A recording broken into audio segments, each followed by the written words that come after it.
Thank you, Stephen. According to the UN, more than 1.5 million people have fled Ukraine as Russia continues its invasion. It's become harder for civilians to escape as Russian troops are increasing bombings in major cities, and they're getting closer to reaching the capital city. Laura Podesta has the latest. 4 people, including 2 children, died from this attack in the Ukrainian city of Irpin.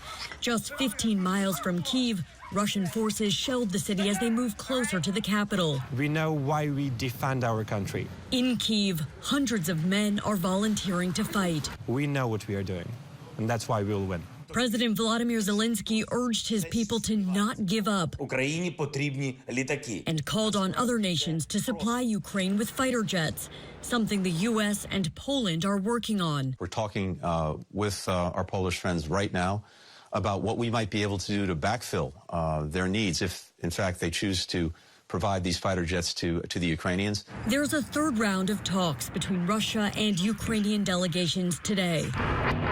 A local ceasefire brokered at last week's meeting to allow citizens to flee Mariupol was quickly broken. We see the consequence of war. Congressman Raul Ruiz was part of a congressional delegation that visited the Polish-Ukrainian border this weekend. I saw women crying because of the horrors of having to leave behind their spouse or elder son who are fighting in this war.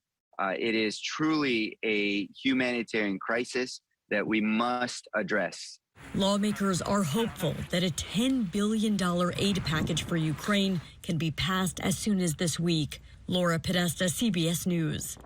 Russian news agencies are reporting Moscow has agreed to a ceasefire around several cities this morning to allow for humanitarian corridors. It's unclear yet that is actually happening. In the meantime, in Washington, there's growing momentum to ban Russian oil and natural gas imports to further cripple its economy.